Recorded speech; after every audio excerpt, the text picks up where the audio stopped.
Hello folks, Molov here once again with today's video about tanking, and more specifically about tanking in Nightmare raids.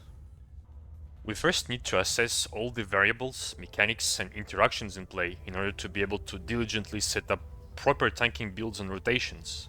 So let's start with the mechanics of Aegis damage. In order to determine what's the best strategy when it comes to mitigation stats, we've performed some tests. The test subject was Dr. Levski, set up as a tank on the Flappy Nightmare. Because of the fact Aegis hits against a matching shield aren't set up to log their information properly when it comes to penetrated, critical, blocked, etc. kind of hits, we decided to log the Aegis hits against no shield at all or against a mismatched Aegis shield. As you can see, bosses in Nightmare raids have two hit components in a single attack. Here it's a physical hit component, and there is an Aegis hit component. And you can see that these hits happen within the same second on the timeline. Now let's sort these parts by damage type. And more specifically, let's check the demonic hits, for instance, which are these hits. We can observe two interesting things here. The normal damage is around 5k, maybe like 5.5k-ish.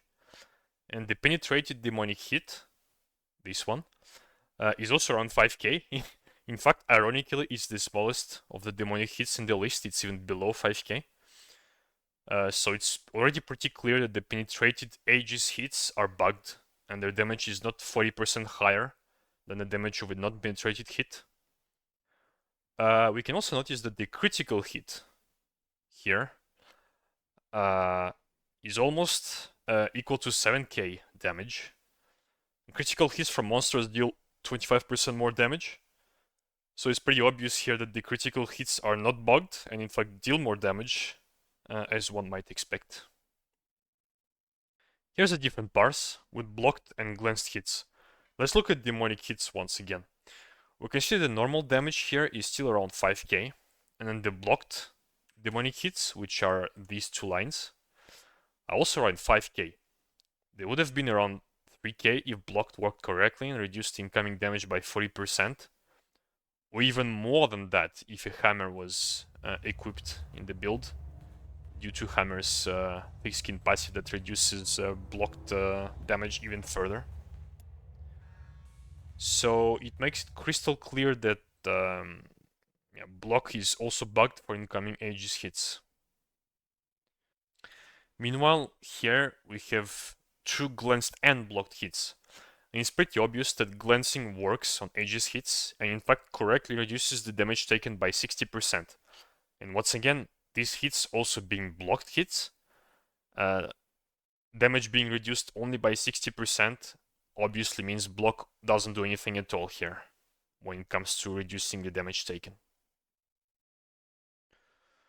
With these two parses that we've just reviewed, we can confidently say that when it comes to Aegis damage taken, block doesn't help at all at reducing the damage taken, and we also don't need to have block to prevent penetrating Aegis hits, since they don't do more damage than non-penetrated hits.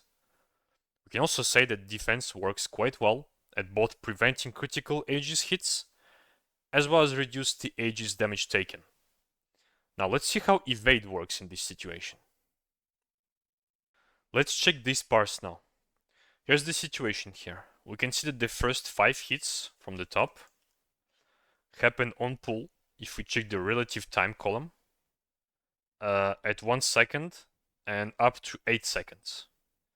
And then Flappy flied away and started attacking during the next phase after landing at 44 seconds. So the 5 first hits are part of the phase 1. On pull, Levski had a matching Psychic Aegis shield. As you can see, that the 3 physical hits here, the 3 first lines, have their corresponding psychic hits here. There is a different entry here for Levski's Psychic Aegis shield. And you can see the 3 corresponding Psychic Aegis hits.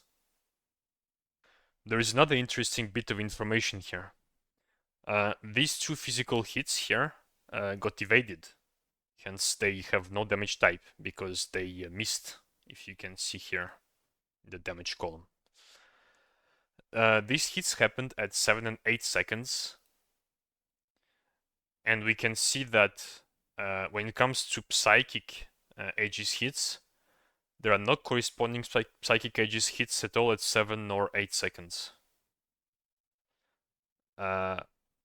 Which means that if you evade the physical component of the attack here, then the entire attack is considered evaded, and the Aegis hit of the attack is also evaded.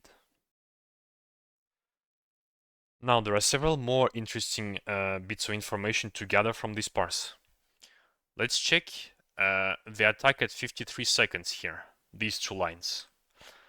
We can see that there is the physical component of the attack that connects here, but the demonic component of the attack doesn't. As a reminder, during this phase, Levski had the mismatching Aegis shield, so he was taking demonic damage here, as you can see. That's pretty interesting because what this means is that the evade rating double dips for the Aegis damage, because first, if it rolls successfully on the physical attack, the entirety of the attack gets evaded and the Aegis damage doesn't happen.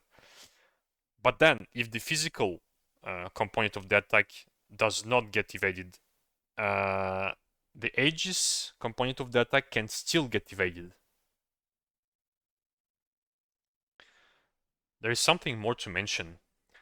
Levski had the Chaos Focus equipped in his build, which means he had access to the Chaos Focus's survivability passive, which is Fleeting Fortress, which makes you take 48%, basically half less damage on an attack if you evaded the previous attack. We can see here that at 58 seconds there is an evaded attack. There is only one entry for 58 seconds, which means the entire attack got evaded. Which also means that for the next attack, Levski had Fleeting Fortress procced. Next attack comes at 59 seconds with 2 hits, a physical and a demonic. And we can see that the damage is greatly reduced for both hits. And it's reduced by much more than 50% because this is the case of Levski likely having probability passive equipped in this test, which made him also proc Major Ward after evading this instance of damage here at 58 seconds. So the damage here, compared to the normal damage, 3 to 4k, got reduced by 48% from Fleeting Fortress and by additional 25% from Major Ward. And also what's interesting here is that both components of the attack, the physical and the demonic, got reduced by the Fleeting Fortress's effect, which is insanely good. And we can see the same thing here with an evaded attack at 48 seconds and the greatly reduced attack for both hits of the attack at 50 seconds. I'd like to showcase one more thing. This is yet a different parse. Here's an attack happening at 10 seconds, these two lines. So the physical damage component hits and the demonic damage component is evaded. As you can probably guess, on the next hit at 15 seconds here, the damage doesn't get reduced by supposedly Fleeting Fortress proccing, because Fleeting Fortress actually doesn't proc from Aegis hits. For reference, here we can see an attack completely missed at 5 seconds. There was like no Aegis with it, so this actually procced Fleeting Fortress. And the next attack, here's what the damage looks like. The physical damage taken, 1.2k. While here we have like basically double that amount. So that can mean only one thing. The Aegis damage is considered as proc damage. So nothing can actually proc from evaded, glanced, or blocked Aegis hits at all. And I've got some video clips that also demonstrate that. So here's the clip. As you can see, the boss hits with the Psychic Aegis damage, which matches my shield. Here I just evaded a full attack proccing my Fleeting Fortress, Major Ward, and even Jenkins Scholar. As you see, I didn't take any damage on neither the life nor my shield. And here, it's hard to see, but my life got damaged a little bit, and the shield didn't get damaged at all from this attack. And as you can see, the Major Ward didn't get refreshed, Fleeting Fortress didn't proc, and the Jenkins Scholar also didn't proc. The next hit is exactly the same. As you can see, I've lost some life here, but didn't lose any shield at all, which means the shield component got evaded. Yet no refresh on Major Ward, Fleeting Fortress, nor Jenkins Scholar. Now, speaking of protection, here's another parse, with Levski having 1.5k physical protection. As you can see here, Levski got a 5.2k hit. That was a penetrated physical hit.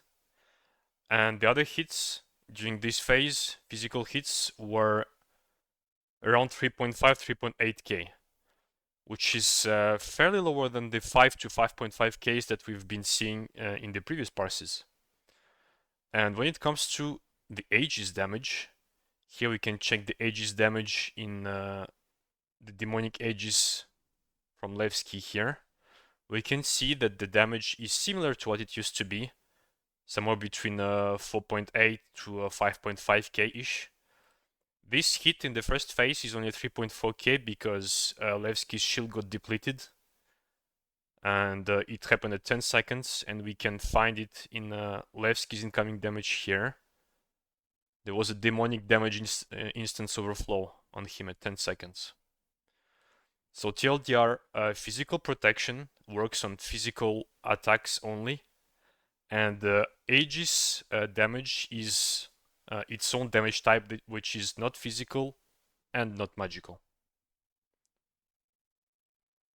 Speaking of other generic damage reduction passives and effects, as we've seen previously with Fleeting Fortress, they do apply and reduce the damage of Aegis hits properly. However, there is a catch. Again, this is a parse where we've pulled the Flappy with Levski, and we applied the Pestilent Contrivance together in order to fully debilitate the boss with 10 stacks of debilitated, which reduces the damage dealt by the boss by 30%. Well, we can clearly see that the physical damage here is greatly reduced.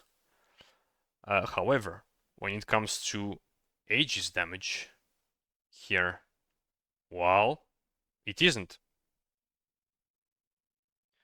There is a very logical explanation to this. As we found out that the Aegis damage is considered as proc damage, we also know that proc damage is not affected by additive damage increases. Something like Twist the Knife's damage increase does not affect a source of proc damage such as Sudden Return, for instance. And since debilitated stacks up 10 times, the easiest way to implement that is making it an additive source of damage increase, which in this case, from the boss's point of view, having 10 stacks of debilitated is an additive damage increase of minus 30% damage.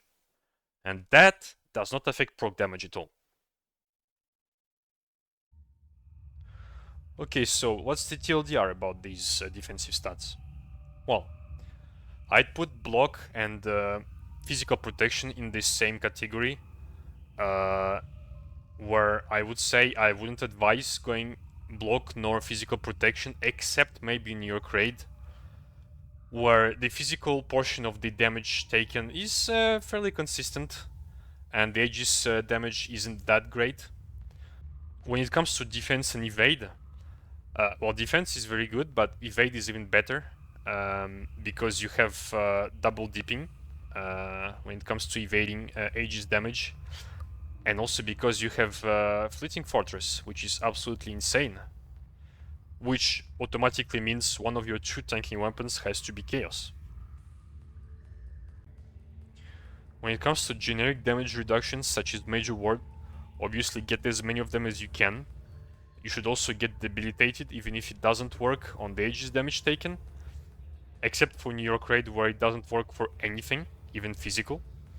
But yeah, for Flappy or Eidolon, you should take it because there is nothing better in its place anyway, and a 30% physical damage reduction is pretty huge. Now that we've tackled the fundamentals of the defensive aspects of tanking, we can delve right into another aspect of the role, aggro. We've made a spreadsheet here that references all the ability extra aggro coefficients, specifically for abilities that have a mention in their tooltip that says something along the lines of this ability generates additional hate. Here in these cells, I'm explaining how the tests have been performed, and the data is all compiled here. I'm going to provide a link to the sheet in the description of the video. Alright, let's discuss some key points. Let's take Stone Throw's ability here as an example. The tooltip says for the ability that it generates a large amount of hate, as you can see here at the bottom of the tooltip. What that means is that there is an additional hate coefficient attached to the ability that acts as an aggro multiplier. In the case of Stone Throw, this aggro multiplier is equal to 2.5, as you can see from these two tests here. That means if you deal, for example, 1000 damage with Stone Throw, it is going to generate 2500 hate on the enemy towards you as a baseline. Now let's talk about the trifecta of hate increasing abilities, which are Agitator, Agitation Configuration, and Stoicism. These act as additional aggro multipliers that are additive with themselves. Sort of, not exactly actually. But they are multiplicative with the hate multipliers that are attached to the abilities that have them, such as the 2.5x from Stone Throw. If you have Agitator, Agitation Configuration, and Stoicism activated when you perform an ability, that ability is going to generate 11.5 times more aggro, which is quite something. But since they are multiplicative, as stated with the innate aggro multipliers from the abilities, for the Stone Throw example, we're gonna get 11.5 times 2.5, which is equal to a total aggro multiplier of 29. In this example, the same Stone Throw that deals 1000 damage will now generate 29,000 hate, which, as you can see, is completely insane. Now, there is a newcomer in this that has to be considered, and that's the Vexing Augment. That augment increases the generated hate of an ability by 100%.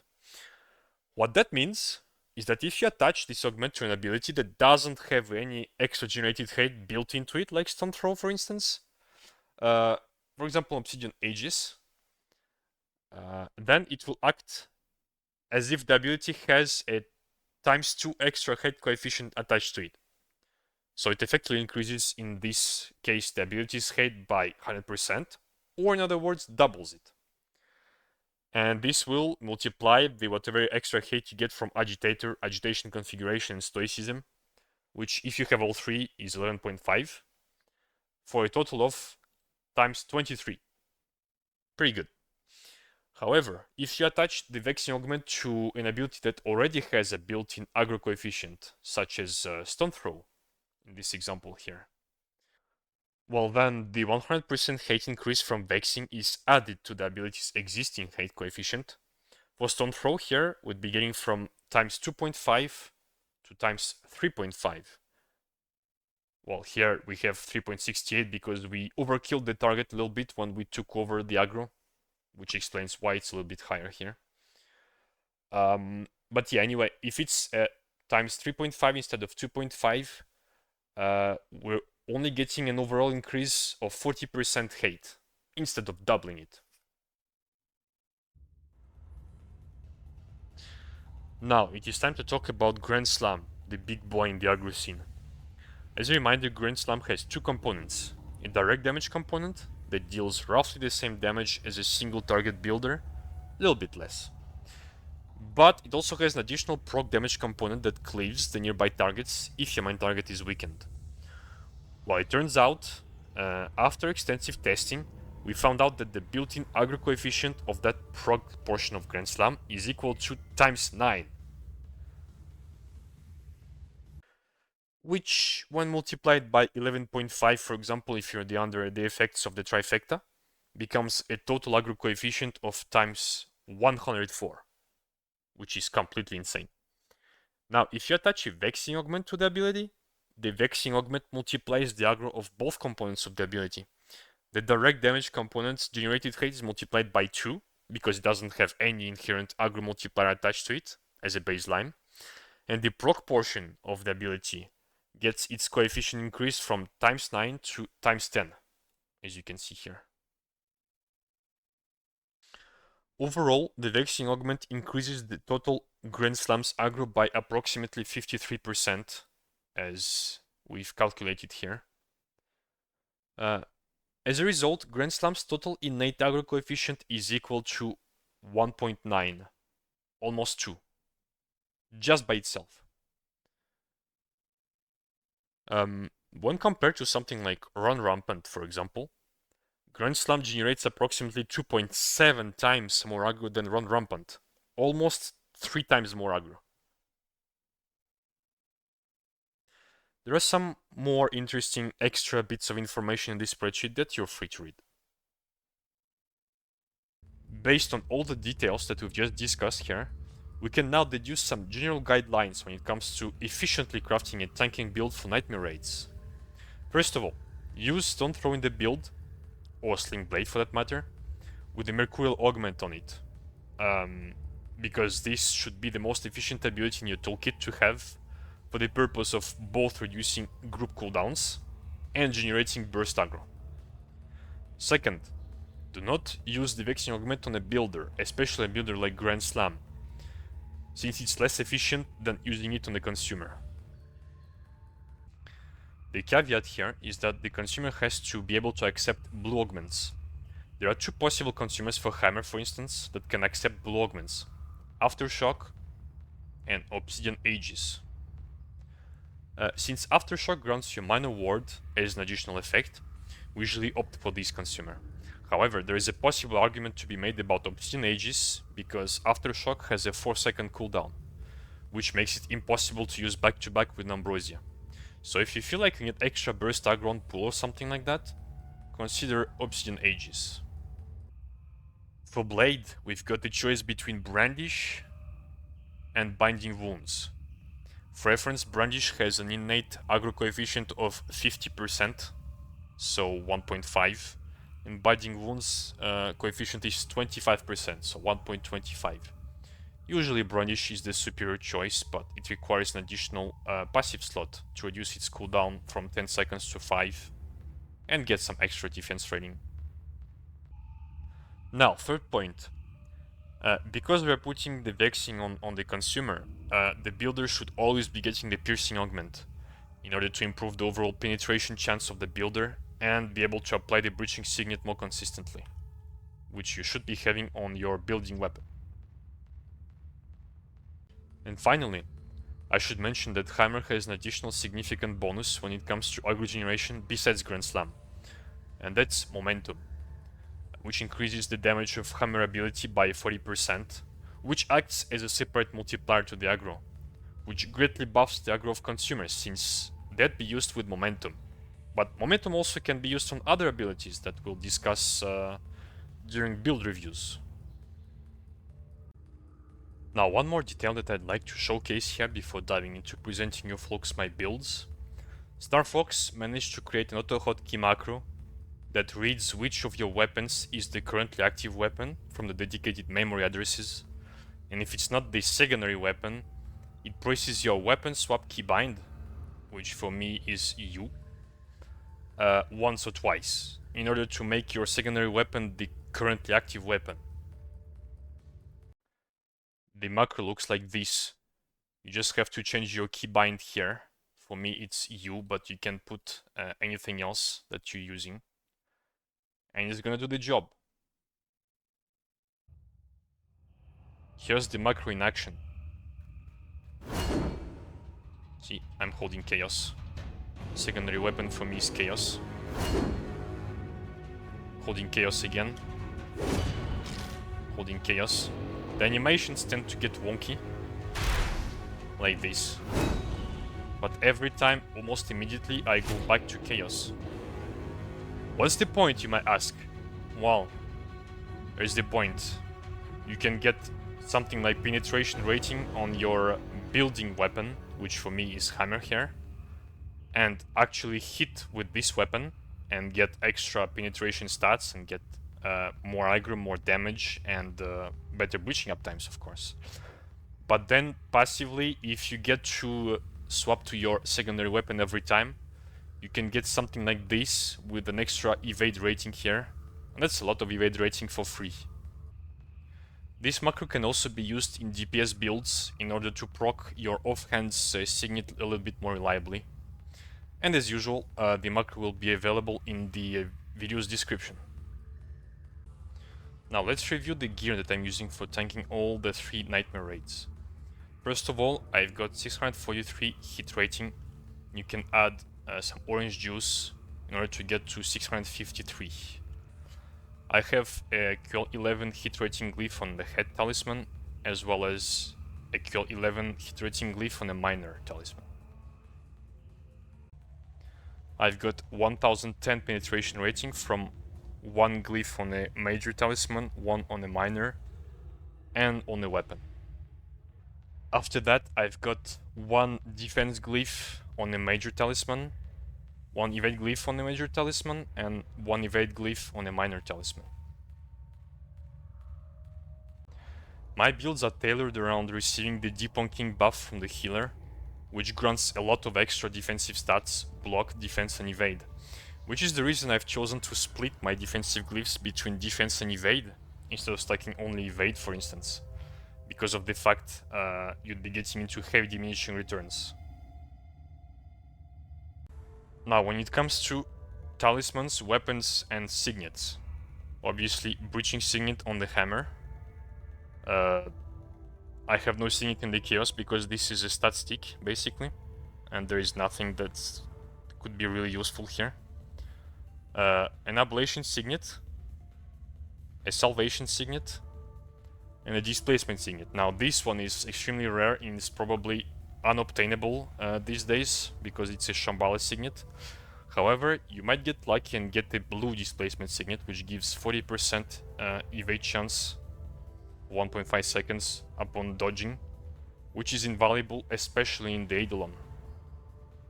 Otherwise, if you can't manage to find a blue displacement, the obvious replacement here would be the 1.5% extra evade chance, and it's a issue 11 signet, I believe, from Keybind. When it comes to my major talismans, I've got the Bracer of Salephias, the Fleeting Brown Jenkins' Collar, since I'll be evading a lot.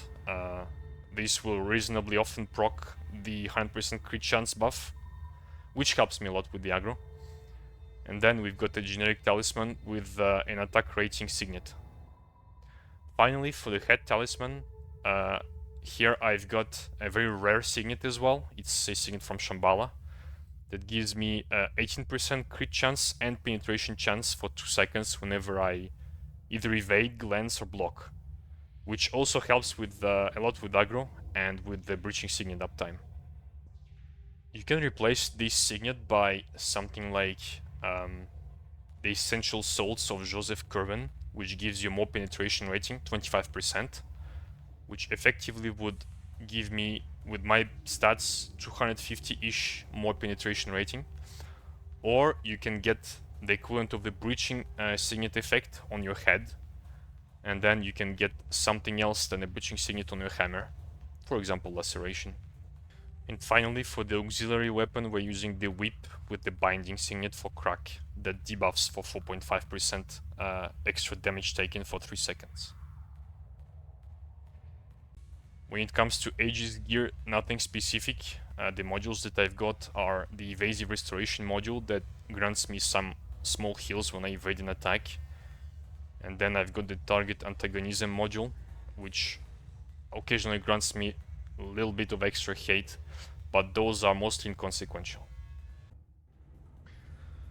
Now, when it comes to the Eidolon, if your raid doesn't require you to absolutely keep aggro on the purple squid, meaning you have purple damage dealers be able to tank the squid's hits, then you can absolutely add an extra minor health talisman instead of the attack rating talisman and get even more life.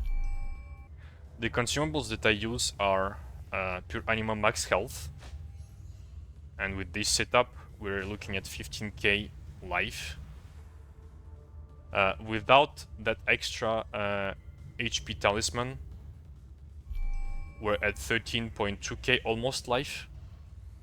Then for the museum, we're using the Orochi Buckler Drone MK3. We're also using Anima Evade rating for extra 110 evade. And finally, we're using Orange Juice to get 10 more hit rating. Or you can also alternatively use some Bingo Cola to get 10 more evade rating. When it comes to my hotbar, I've got a defense stimulant, but you can also get an evade one if you have it. I've got penetration to evade rating kickback. I've got the agitation configuration that should be using at least on pull, if not on the first two phases, to solidify your aggro. Then I've got some kind of drink, be it leech, barrier, or healing. And then I've got the unassailable contrivance. I almost never use it, but I have it bound just in case for an emergency. Then you should have access to the liberation contrivance rather easily. Just to cleanse yourself, when you get 10 stacks of insanity, you get those pesky slows, so you might want to have this, as well as the CC breaker. Now, when it comes to abilities, I use Crack in all my Nightmare Raid builds with Whiplash passive. For the builder, we've got Grand Slam with Piercing Augment, Aftershock with Vexing Augment, Stone Throw with Mercurial Augment. For Eidolon, I've got also Helter Skelter with the Accurate Augment. I've got Shockwave with Grievous Augment, and 2 evade cooldowns, Smoke and Mirrors and Illusion. One of them has the Safeguarding Augment, and the other one has Restorative Augment. The 2 augments on these cooldowns don't really matter. You can use Accelerating on Illusion, for instance, or you could use something like Inspiring. But usually damage dealers carry Inspirings a lot, so I chose to carry something different here. When it comes to passives, so obviously Whiplash, we've got Probability for Major Ward, we've got Agitator obviously, we've got Breakdown obviously, here we've got 12 Gouge for Debilitate obviously, we've got Iron Maiden, which absolutely needed, gives you a tremendous amount of more penetration chance. We have Master of Illusions here, which improves greatly Illusion. And you've got Double Dash for Eidolon specifically, because you might need it for Helter Skelter.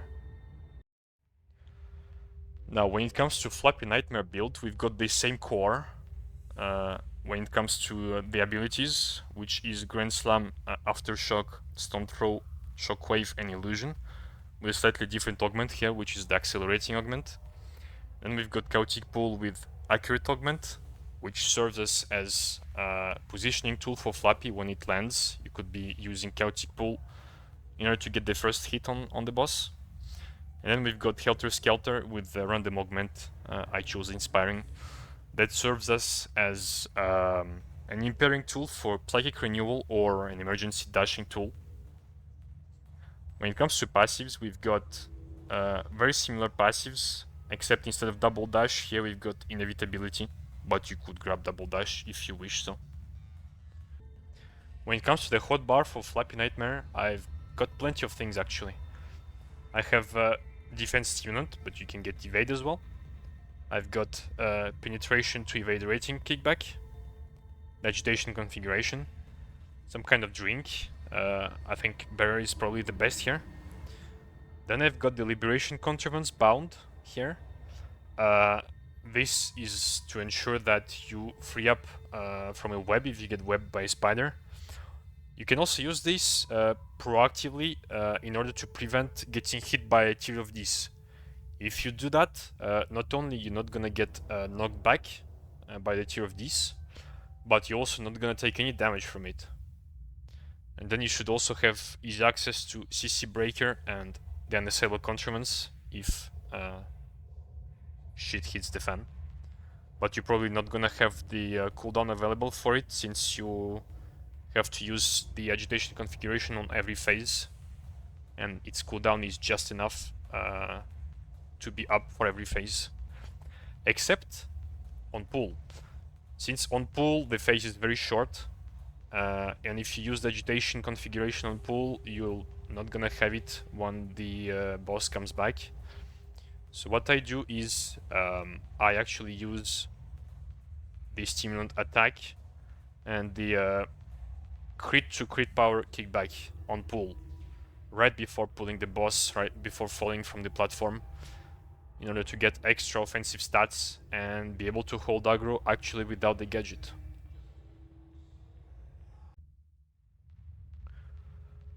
I'm also using the mnemonic doppelganger on pull, but you probably don't have it if you didn't complete the museum. And you should also be using the igneous configuration only on pull, because it's free damage, free dot. If you use it straight when you pull, you might have even an easier time proccing Iron Maiden very quickly.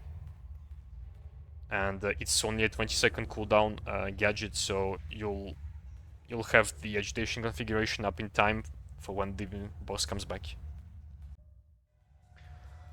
Finally, for New York Raid, we've got again Grand Slam, Aftershock, Stone Throw, Shockwave, with this time an accelerating augment. We've got Chaotic Pull with Accurate in order to grab golems, especially in phase 3 where it's very useful. We've got Speed Freak in order to cleanse the root with the random augment, doesn't matter. And you've got a Provoke with Fleeting augment to get some extra stats. This tanking build relies heavily on the Mercurial augment in order to reduce Provoke's cooldown enough in order to get it back in time. I would advise to have a common Mercurial level equal to 7 at the very least in the group, which can be, for me, it's level 5 here, for other tank it's level 2 or more, or it can be level 4 and level 3, for example. When it comes to the passives, you might notice that I've removed 12 Gouge, and the reason for that is simple. 12 Gouge doesn't work at all on the Lurker. It doesn't even reduce the physical damage taken. Instead, we've got Hard Case, Immovable Object, and Inevitability here. The rest is pretty similar to what we used to have in the other builds with Iron Maiden, Breakdown, Agitator, and Probability. Now when it comes to the hotbar, I've got the usual by now defense stimulant. Again, you can get an evade one if you want.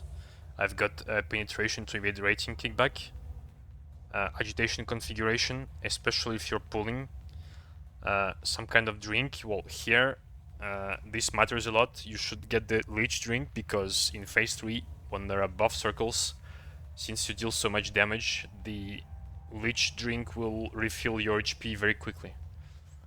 And I've got the recoil contraments just in case I might want an extra dash or something. You should also, if you have it, be using the Pestilent contravents if you're the second tank, if you're not pulling, in order to expose the boss faster. And that's pretty much it. A final note, for my New York build, I'm using an HP minor talisman here, which puts me at 15k HP. On Flappy Nightmare, I'm using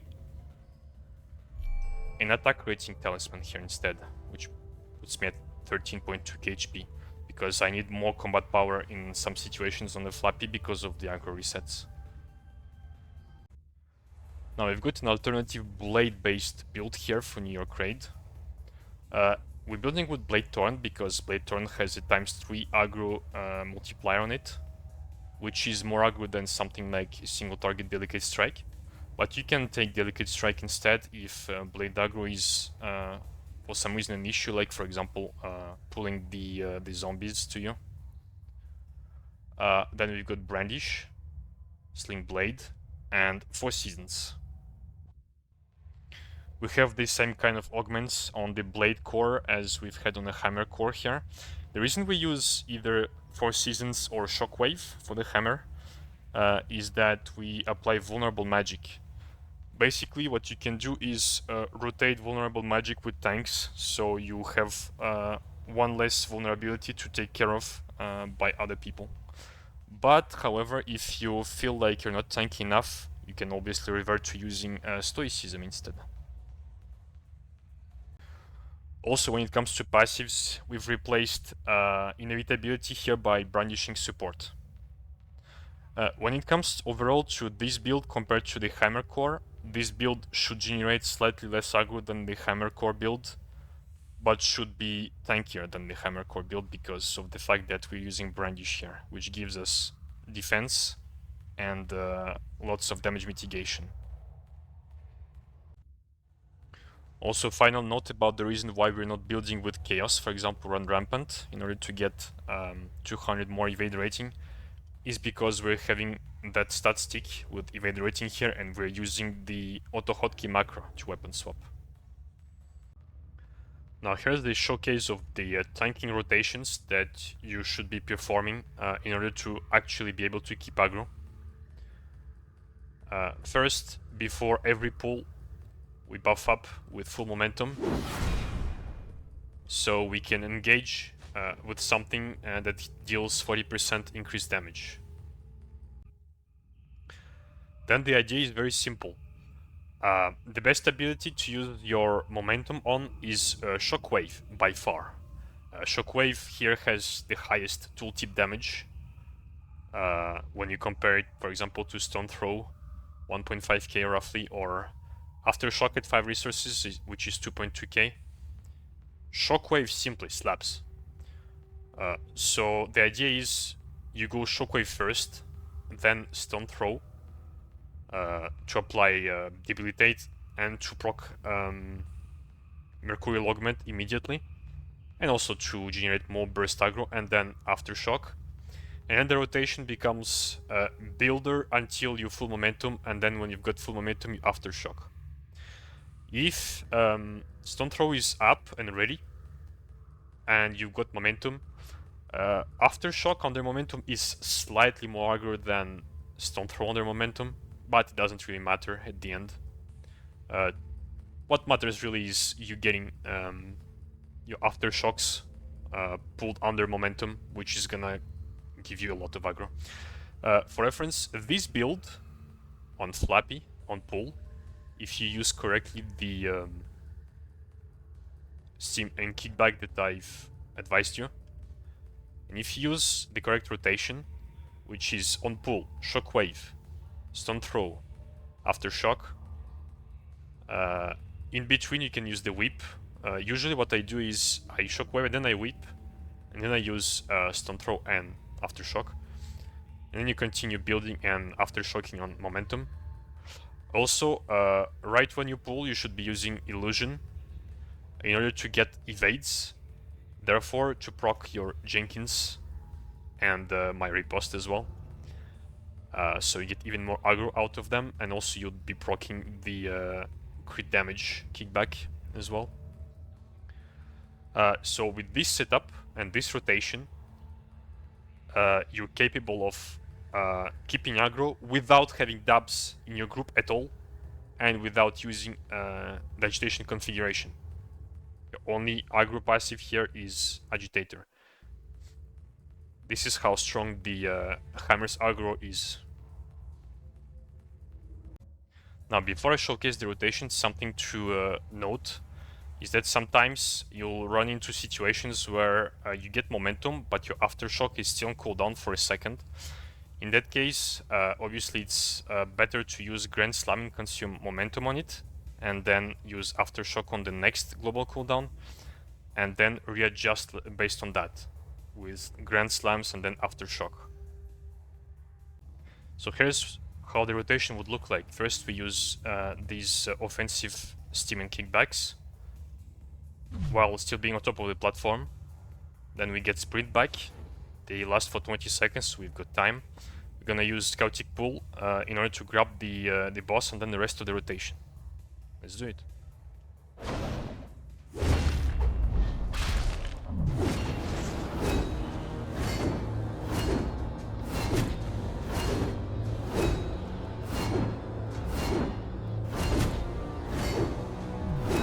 And then we continue like that, with Aftershock on momentum, and Stone Throw when it's up back again. When it comes to New York Raid, the rotation is the same on pull. You go in with full momentum, and you start with Shockwave, then Whip, and then Stone Throw and Aftershock, and then you continue.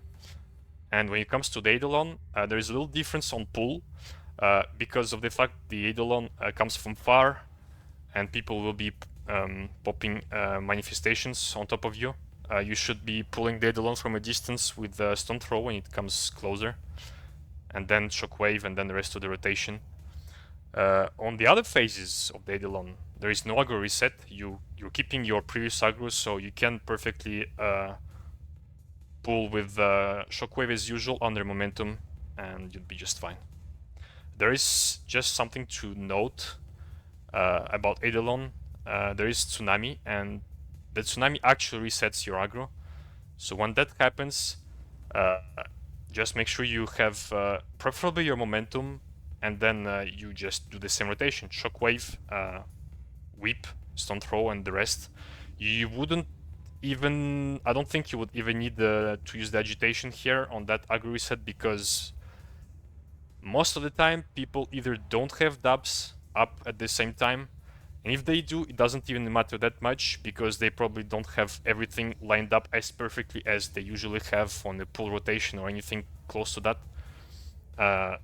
So they technically don't deal as much burst damage in that specific moment, and there is no way you probably would never lose the aggro without agitation here. Well, now we've came to the end of this video, folks.